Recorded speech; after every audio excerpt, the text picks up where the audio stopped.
or you go to someone, you get a co-signer, and then you get a check from the bank, but you really don't get the check. The bank generally in a credit case like this, they pay the bills that you give them because you haven't established complete trust yet.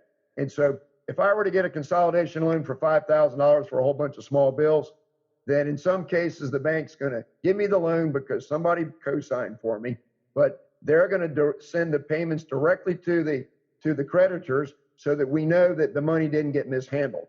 Once that's done, that's going to have a tremendous impact on your credit score.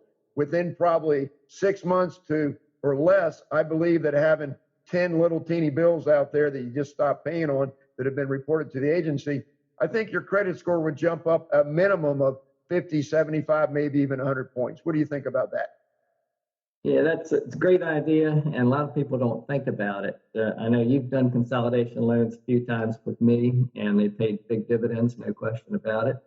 It's a great way to improve your credit and improve your cash flow, no question. So it's something more people should do. Well, it gets you on the right track. You've made a commitment. And so if you can get one person that can believe in you, like sometimes the complaint that I hear in prisons is, well, this is the saddest thing that I have to report. They come back to prison after they've been out for a short period of time and they go, Steve, I did everything right. I tried my very best, but nobody would give me a chance. Well, start living right. Somebody will believe in you, and then take that opportunity and don't screw it up, and then start rebuilding it through the process like we're talking. Because once you start living that way and paying your bills properly and stop spending money you don't need to spend and pay down bills, etc. Well, Don, I could go on forever with that. The other three shows kind of do that. Is there, the Equifax report, we were going to base this conversation on that. And let me just give a piece of lead in.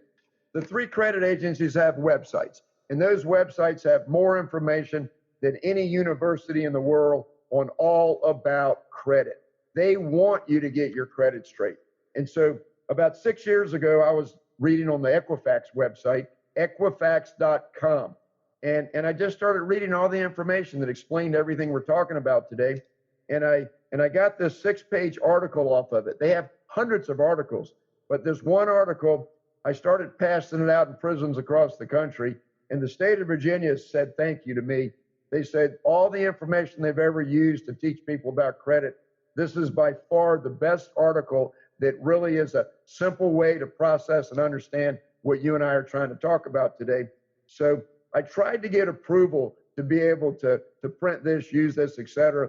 And I believe it's going to be forthcoming, but in today's age of litigation and everything else, nobody wants to say okay. But so I'm going to go ahead and look at this Equifax report with you for a minute and just read through the categories. And if there's one that we haven't covered, we'll stop and hit it. So it's Equifax.com. TransUnion has the same type of information. Experian does also. It's all there. So if you really want to change your life and do right by yourself and everyone that you interact with, just make it a habit to do things the right way. And it takes a little bit of education and a lot of discipline. So what information is included in my credit report? Personal history, credit history, inquiries. We didn't cover that much. Just real quick, though, because we're going to try to shorten this up. Every time somebody does a credit check on you, it's going to reduce your credit score by a few points, because people that historically are having a lot of people check their credit, they're kind of in a desperation mode sometimes where they got to get their hands on money. So the credit report is so sophisticated that it's going to hurt you. Is that fair to say?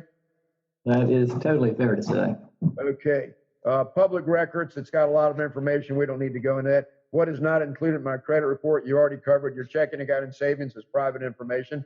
How long does negative information stay on my credit report? 7 years, basically, is the guideline. We'll go from there. Credit accounts, we talked about those.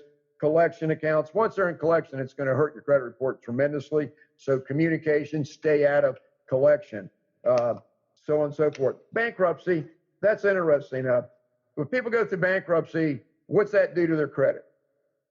It basically kills it, and it'll be on the record for up to 10 years. And there's not a whole lot of credit you can obtain during that 10-year period unless you have cash collateral or something else that is basically foolproof, where the bank could take it and sell it and get paid in whole.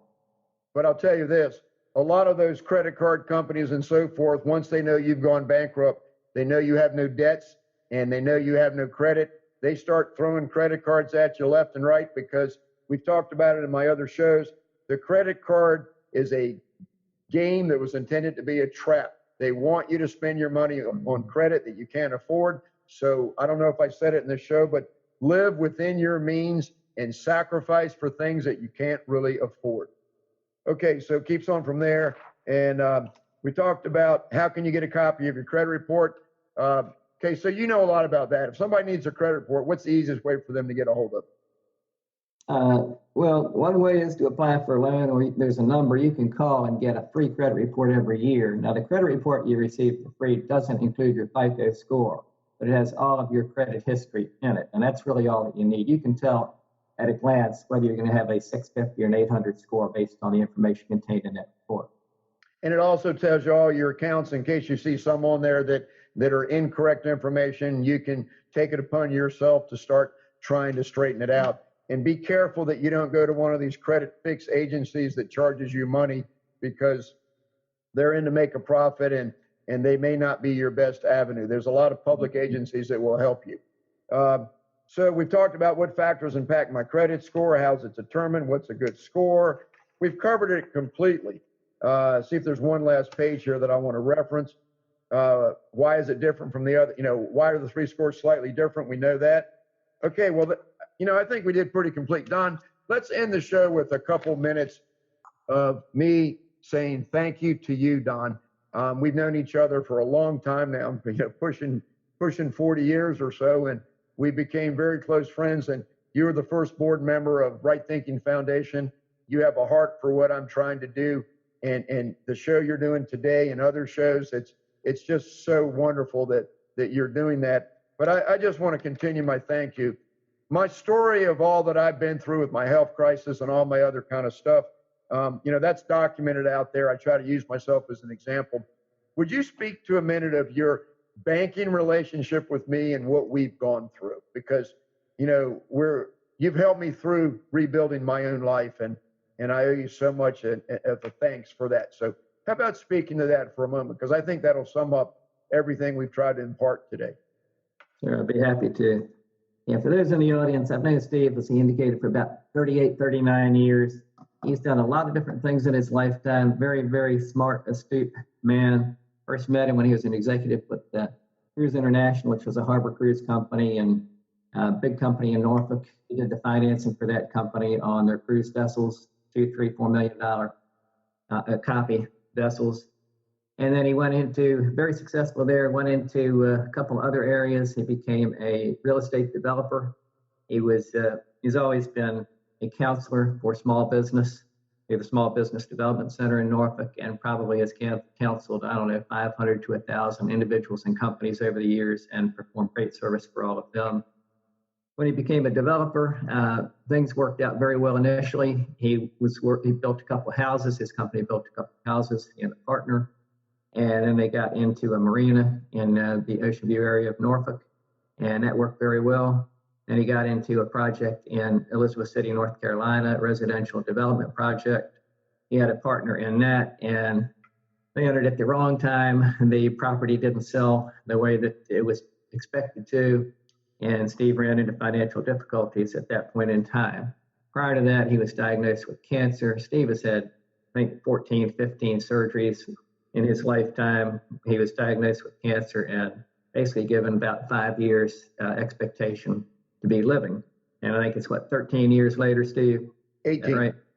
18, long time. Steve is a very tough man. So when they had the problem in Carolina, fortunately had a partner who was very, very well off, and really did totally trust Steve. And he has had a couple partners over the years in that regard, investors in his projects. And they are friends as well as business acquaintances. I call them more friends than acquaintances. And they have helped Steve.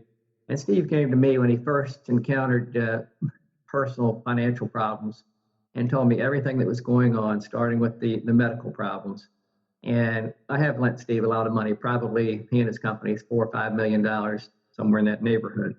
He's paid every penny back. And when he encountered the problems, he came in and sat down and told me everything, what he could do financially, what he couldn't do. And he's done everything in his power. He cashed in an insurance policy to keep things going, and he didn't really intend to do that many years ago when he first bought the policy. And the key has been communication. Steve is a very, very strong communicator. He talks a lot, but he says a lot of good things. And there's two kinds of people that talk a little and say good things, and people that talk a lot. And Steve talks a lot, but 95% of what he says is very important.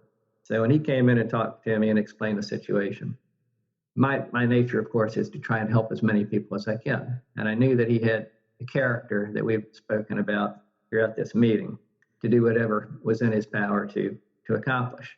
And by means of us changing some payment schedules on loans and readjusting a lot of different matters in the bank, it enabled Steve to continue to maintain a high credit score.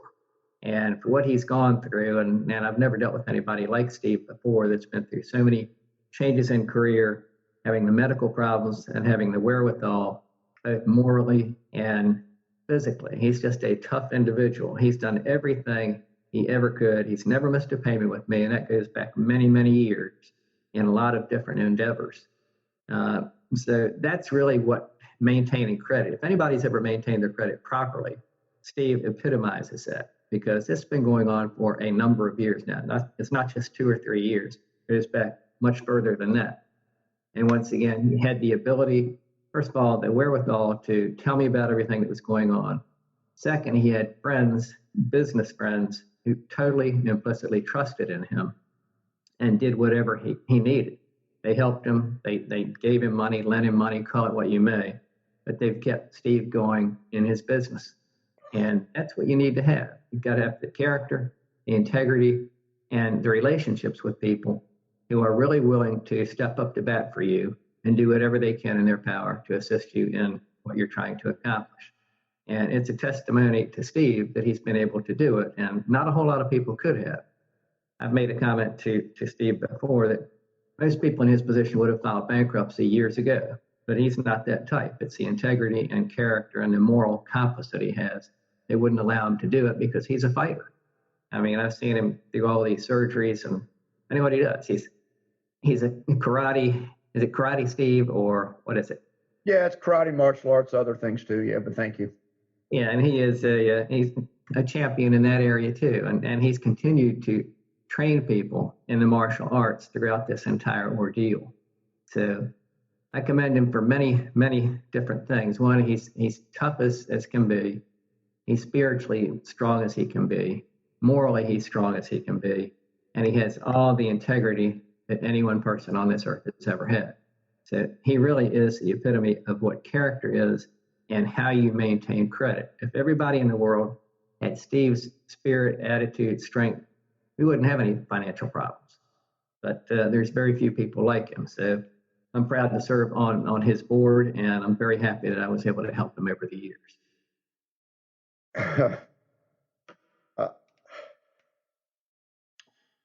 We're going to end the show. That's the most beautiful thing. Thank you, Don. Well, I want to be there. Whoa. Everybody needs to listen to Don and live their life the way he does. And what a blessing that you're my friend, Don. Well, that's our show on credit. Wow. Wow. Don, thank you. And I know that it's going to change lives. God bless you. You too, Steve. And thanks again for the opportunity. Thank you. Thanks for listening to Right Thinking with Steve Copeland. I look forward to being with you again next week. And remember, don't quit, plan ahead, it will get better. God bless you and have a great week.